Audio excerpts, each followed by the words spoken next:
The Business of Cleaning, the podcast that brings cleaning industry expertise straight to your ears. We interview professionals from all over to bring our listeners knowledge of how to achieve success within their business. Season 1 is about change management and enabling you to both face and create change in all aspects of your company. We're talking management, HR, suppliers, and more. Let's sweep right into the episode. Hello, everyone, and welcome to the Business of Cleaning podcast. My name is Haley Morris. I'm your podcast coordinator and host. With me today, I have Aaron Churchill from 2Scale. Aaron's the president, and he's going to talk to us about 2Scale's response to COVID. And we're going to start with what exactly 2Scale is, who they are, and what they do. So if you don't mind, Aaron, would you lead off? Okay, thank you for having me. So 2Scale, at its core, is a design and production firm. So we really serve first the trade show industry, which is highly event-based, as well as the trade show side of things. We also do environments. Through that, we'll do like a full-scale design for a space or for a building that really concentrates on the branding and signage side of things. To support that, we really have 4 core areas. We have a design and project coordination team that will design the space and determine how everything is built. We have a fabrication team. So locally at our facility, we have a production facility that includes CNC machines, saws, everything that is required to fabricate metal, wood, plastics, everything across the board. As well as we have a printing and graphics space. So we have multiple printers to print signage, both flexible and rigid.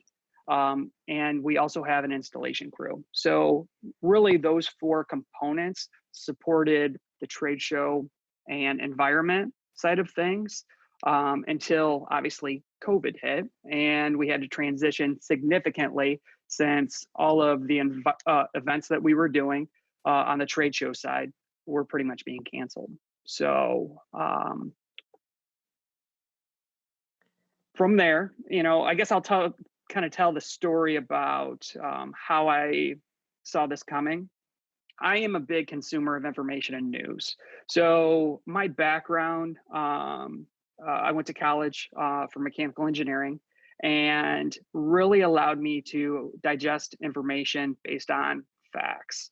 So I'm able to read a number of different sources and kind of naturally dig through it to look for what I deem as being factual. So a lot of times I'll read multiple news articles, or I'll start to read an article, and I can get a feeling for how many facts are being cited from professionals that are relevant to the information. So if I'm reading an article that had to do with infectious disease or anything like that, I'd really look for who the person is and what their title is. And based on that, I could tell, is this information factual, or is it just,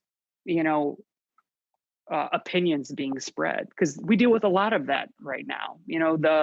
The title of fake news comes out there significantly to say, okay, what is opinion? What is actually factual? And I feel, at least for myself, I can read an article or read parts of an article to say, yeah, this doesn't really have substance, or yes, this is right on. This is the direction of where everything is going.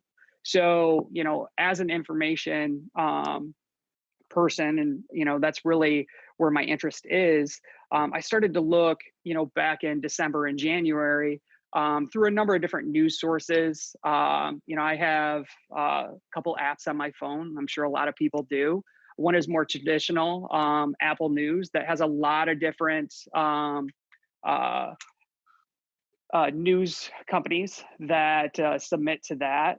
And then also I have a non-traditional, I follow Reddit's news cycle, which really is where I get, like a live feed of where the world is to an extent. So back in January, I was looking at I think it was on Reddit, and there was a lot of information, and even in December, about this virus in China that no one knew anything about, and how rapidly it was spreading. And so at that point, I started reading more and more on that as information came out. And I was meeting with my core group here, including my business partner, and just saying, like, listen, this is how fast this thing is spreading. And there's no chance that this is going to be just stemmed in China. We have to prepare ourselves for what's going to come next.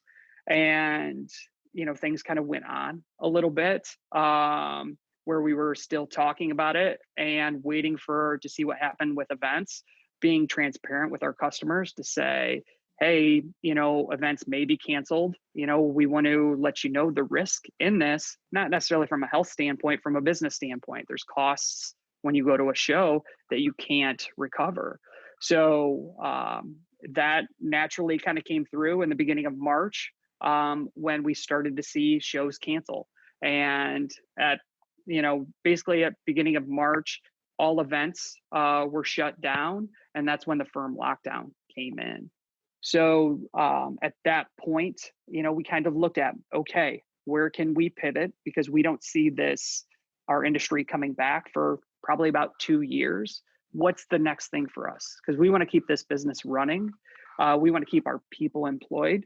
So we kind of reached out to some partners and offered our capabilities, kind of ran through the project coordination design, the fabrication, printing and graphics, and installation to find out, okay, what can we do to help our local community? What can we do to continue this business on? So there were a number of pieces that kind of went together to get to where we are today. Do you want me to go into that fully right now?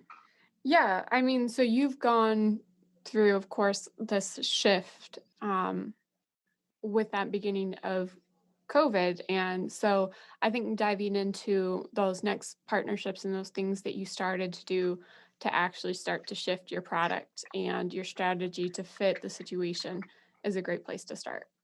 Sure. So when we were in full lockdown, we had all our project coordination team and design team start to work with our customers. We knew that hospitals were going to have some needs for PPE, and we wanted to offer, okay, we have these production capabilities. Where can we help you? And we had ProMedica reach out to us, a local hospital system, to partner us with a local car design manufacturer, Dana, to build intubation boxes. So when COVID first started, the hospitals, especially in New York and some of the other places, were starting to be overrun, and they had no place to treat people. So one source of infection they were finding from patients to, say, the healthcare provider side was when they intubate someone. So when they intubated or extubated someone, a lot of times they would cough and droplets would come out. So we worked with Dana and ProMedica to build intubation boxes, which basically almost created a mini ICU around someone's head. And the idea there would be they could hook this up to the negative pressure ports in the room. So when someone coughed, it would suck the air out of the room. So this took advantage of our fabrication capabilities. So we made those out of plastic, PETG. It's a form of acrylic. And we served the local hospital community for about 100 units with that. The hospitals in Toledo really didn't see too much of an overrun, I guess I'll call it. So the intubation boxes at the 100 units pretty much served their need.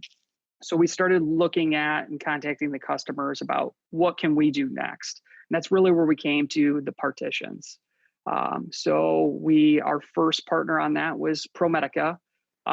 They have their downtown facility that had about 1,500 cubicles. And we worked with their team and their infectious disease experts to come up with partitions for each cubicle to close someone in to the extent where if they were to cough or breathe, it would deflect it. And so that was our first real push into the partition side of things.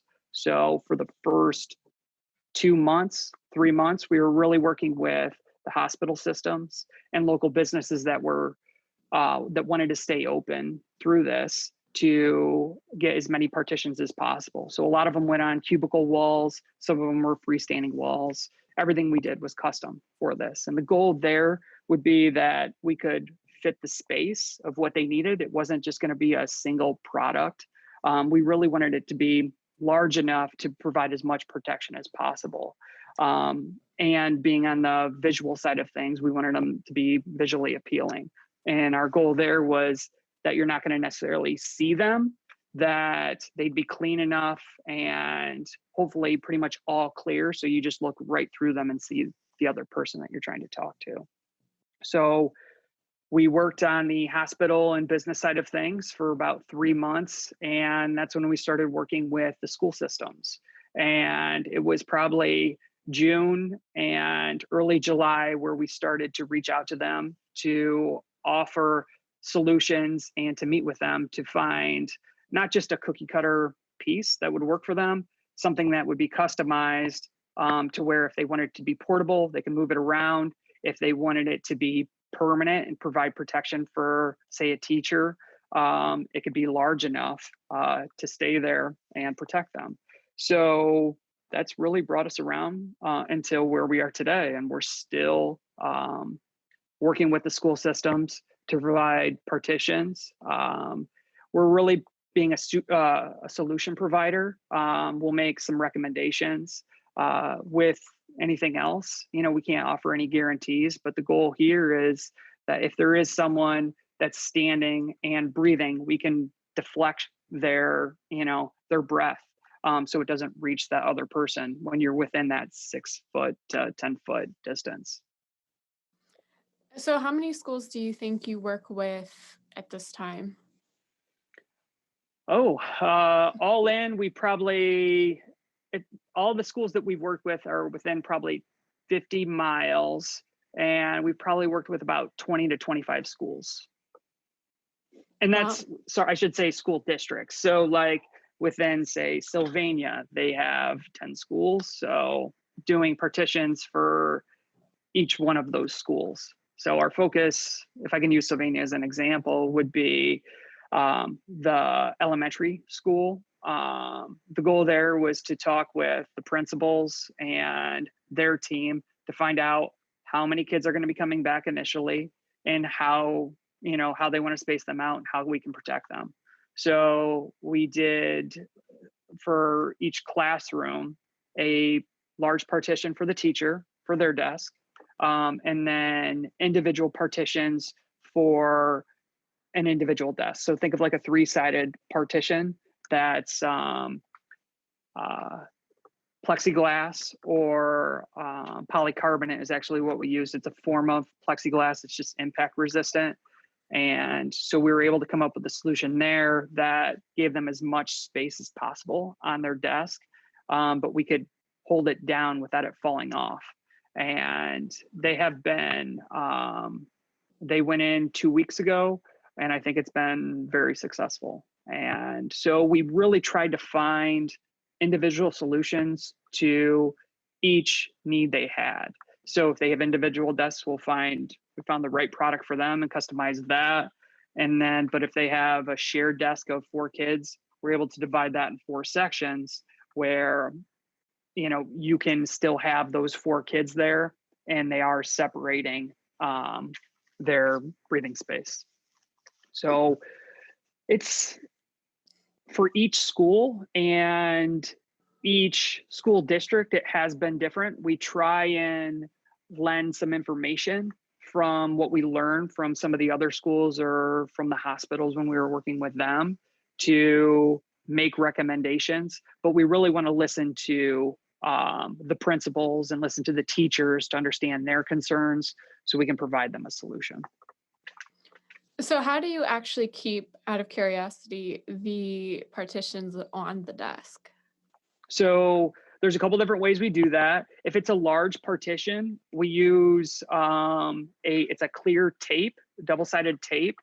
It's a specific type that's removable. So if they expect to leave these up indefinitely, we can use a very aggressive double-sided tape that'll hold them on. They're basically taken off with heat at that point. There's another type of tape, specifically it's called nano tape, that the hold is very good. And if it's pushed, it'll still hold down, but you can actually pry it up later, just with gentle pressure, it'll release and come off. So we really look at the surface that it's going on to determine what tape would be required and understand the length of time they want to have it on. And that'll kind of give us the solution. But most of the time, well, I think we've only done maybe a few partitions where we mechanically fasten them down with screws or something like that. Our goal would be that you can put the partition down, remove it later, and not have any damage to the surface that it's sitting on. Yeah, that's interesting. It's unique just because I've been to a couple places that have various forms of partition, and I've seen everything from shower curtains to Mm-hmm. like these fancy ones at this cute little cafe, and they're sliding on hinges with wood frames that match the rest of the place. So I've seen a couple things, but I did wonder how it works with schools, especially because I have a little sister who will probably be going back to in person here shortly. Yeah, and I'll tell you, the shower curtains, a fancy partition, it's providing a function. So if a school or say a restaurant didn't have the budget for a really nice looking partition, I would encourage the shower curtains. It's really providing a solution to block, the airflow. So whatever you have to do to provide that, I recommend that people do it. Now, do you know how often people should clean these partitions and as far as maintenance of them for the virus? Sure. So what I would say is it's really dependent on how you use the area that it's with, right? So if it's an individual desk that the same child sits there every day, then I would say a daily cleaning isn't required. Okay. But if that's change, well, basically what I'll tell you, when you have another, when you switch from one child to the next, it should be clean after each use, because no matter what, someone is breathing and the particulates are going on that partition, and kids are going to touch everything that's around them. So they're going to pick up that virus. So at every basically changeover from one child to a next, I would recommend a cleaning. Mhm. And then going off that, what do you recommend to your schools to clean the partitions with?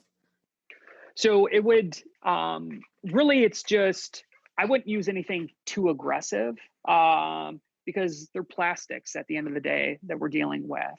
So you can use just like a diluted alcohol solution that will clean and kill the virus. That works. Really, I wouldn't use any aggressive, bleach solutions, anything like that. We usually clean and recommend our acrylics to be cleaned with alcohol. Okay. Thank you. And then I would say, kind of switching gears a little bit, how does a business go about interacting with the schools? Because every school district is different and interacting with different principals. Obviously, the priorities probably shift and how everybody's handling the pandemic as they bring students back in is going to be different, whether it's hybrid, all in person, or they're virtual and they're prepping for in person. Hmm. So, how do you recommend like people handle those interactions with the schools from a business perspective? Well, so I really, when you're looking at that, you have to find the right person to be talking to, right? That's number one. Because if, you're reaching out and like from our end, we're trying to offer partitions to maybe an individual teacher or something like that, that's not the right person. So we find success dealing with the director of facilities, or we can talk to an individual principal to find out, okay, are you managing it on your school level, or is this being managed by the district? At that point, usually it's the district. And if they have someone in facilities, that would be who I would recommend a business to reach out to. And again, I think being a solution provider is the best avenue for that. We don't walk in and say we have one product that we can offer. We say these are our capabilities, and this is what we've done with other schools. If you're interested and you have a need, please let us know. But if you're just walking in selling one individual product, they're just going to look at that product and not understand how it can be used. If you're selling a solution, really you'll get further in with them, and hopefully the need aligns with the solution you can provide, and then the business moves forward. If it doesn't, you have to move on to the next one, right? So that's really our approach to it, and that's what I would recommend other businesses to do. Thank you. I think that's helpful to know just because there are so many, whether it's a distributor or um, something like that, that are now having, I would say, more conversations with schools, even if they've already worked with the district or they're working with more districts. Hmm. So to open up that conversation on how, from a business perspective, if you see an avenue where you could help the system, how you should approach it. So what are you kind of thinking looking forward? What are your plans as we kind of shift into the winter months here shortly? I know we're literally shifting into fall at the moment, but I'm Yeah. sure you're already starting to look ahead.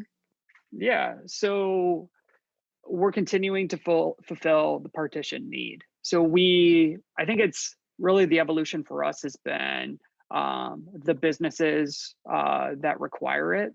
So we're still schools that we are working with right now are pretty much at a hybrid level. So they have about half of the partitions in there that they would need. So we'll continue to fulfill that. We really are looking next at how can we assist everyone from a signage standpoint. Yes, we've done I've talked a lot about partitions, but the printing and graphic side of things has really been a great source of business, and for the schools as well, and for businesses to understand, certain areas that you can sit down. What are the recommendations on distancing, all of that stuff. We really see that, the signage, as things are going to evolve and more information comes out on the spread of this, we'll continue to do that. Partitions will still be a need. And we've got a couple other avenues that we're kind of vetting out right now, that I can't really talk about yet. I'm sorry. That, we hope to be able to continue the business on and continue drive revenue, but also provide solutions for our customers to curb the spread of the virus. Well, thank you for sharing that. No, I think it's just Hmm. important to, even though we don't know exactly what December, January, next spring, next summer is going to look like, to consider as a business. We could still be in deep with the virus. We could be starting to work with vaccines coming. You don't know. So it was just curious for me to see what your plans are for this next upcoming stage. And it's so hard right now to look at, what can be that next thing, because we're kind of in a standstill on the virus, right? So not too much, or not that much more information has come out to say these are the changes we need to make. Yes, they have come out to say masks are more effective than everyone thought. Before it was always it's to protect the other person you may be talking to. The new information is saying that it protects you as well. So there's some information coming out, and my goal is to digest that and kind of pivot our business to find a solution for the information or the problem that's out there that this virus is creating. So Mhm. And then out of curiosity too, because obviously we've talked more about your product changes and just how you've shifted and met with customer demands and different partnerships and different, you know, new business that's come through. But how do you handle it internally? How have you handled it with your team as far as the transfer of information and the shifting of priorities? So that has been very interesting on our side of things. So we try to keep our framework that we had before, where we have a project coordination team that includes our salespeople and our account coordinators and our project managers. Okay. So um, the I'll kind of go through how a project works for us, if that might illustrate better, how things work together here. So a salesperson and their account coordinator would meet with a client to understand their needs. At that point, they'll get all that information. That account coordinator will talk to a project manager that will also work with design at that point to determine what solution we're going to provide. In this case, partitions. So we'll look at the individual desks that they have, to say, all right, here's the size of it. This is where they need coverage. So the designer will put something together for the design on it, and the project manager will go ahead and put some numbers to it and provide pricing to the customer. At that point, if they give us the go ahead, that'll go into fabrication. So our our detailer that would have previously, say, worked on a display to determine how things are built and everything, would now work on a partition. So that would go through detailing, and the project manager will work with the detailer to put together work orders that go to the fabrication team. Fabrication will take those work orders and basically execute the routing files for a CNC router. It'll go from the design will go to the fabrication team that does all the gluing to put everything together for that. And then at that point, that'll go into finished products, where our installation team will review the partition to understand it and the drawings of it, and work with the account coordination team to execute the installation, work with the client to set an appointment to come out, install it. And then our account team always follows up with our clients to make sure that the solution that we provided is what they expected. If there are any issues, we'll make the corrections at that point. So from an internal standpoint, it's very similar to how we worked previously. We just kind of pivot it into the product that we're making. Everything we do is custom typically. So instead of building a trade show booth or a dimensional sign or something like that, at this time, we're doing it for a partition that may have, 3 parts, 4 sides, all sorts of different pass-throughs in it. How we digest that information is similar to what we had before. We've had to just adjust on the monotony of doing the same thing, doing something similar over and over, because our team is always used to seeing something different, and they enjoy that. Our team enjoys change. So when we're doing partitions, they may be slightly different every time. It's not giving them that variation, but our team has been amazing to say, yes, we're doing our part to serve the community. Let's get through this on the back end. We can get back to what we do on a regular basis, and they'll get that kind of the change from a day-to-day basis of what they're doing. Yeah. I was gonna say it's good to hear like the response of your team, and the response internally is so good. And I'm a creative person, so I can feel that, that little bit of pain from going from like all of this huge variation in the types of products to something a Well, bit more similar. yeah, it's, from a creative, then you understand that, because that's our team. Even our fabricators, they could go and they could work at, a builder or a cabinet shop or something like that. But the creativity that we put into our work, is what they love. And, we're doing that to an extent with the partitions, but it's not as interesting as what we would normally do. It's a little pause and some of the high energy creativity, but Yep. it's so important to what you're doing. So Hmm. Yeah. I don't know. It's great to hear about that response. So I guess we can start to wrap up and tie into the end of our discussion. I just want to ask then, what advice do you have for businesses when it comes to making such a pivotal and crazy change because of your environment? So, for us, we try and keep the open communication with our team as much as possible. So when lockdown happened initially, we pulled everyone together to say, "Hey, we're making plans, of what's going to happen next." We don't fully roll that out. We'll get their input on stuff, but we'll really make those plans. We make everybody aware. We actually went into lockdown at that point where everybody, you know, we closed the office. Mm. And then once we figured out our determination, we reached out to all our employees and say, okay, here's basically when we're coming back to the office, and this is where we're going next.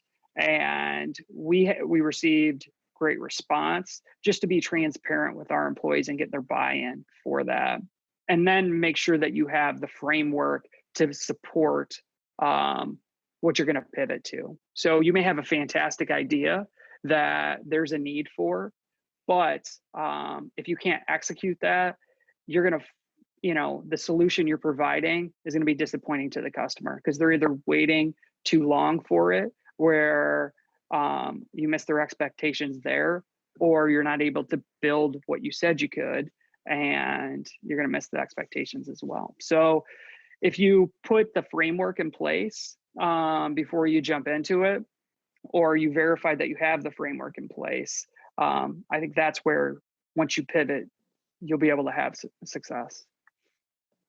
All right, I think that's great advice, and I think it's a perfect place to end on. I want to say, Erin, thank you for coming on to the show today, and I want to thank everybody for tuning in to the Business of Cleaning podcast. We are going to have a corresponding blog post, of course, with all of the information that we've just gone through transcribed, as well as any links I can give you to Two Scale and information about their company and what they do. So, without further ado, thank you for tuning in, and don't forget to review and subscribe. Thank you and have a good night.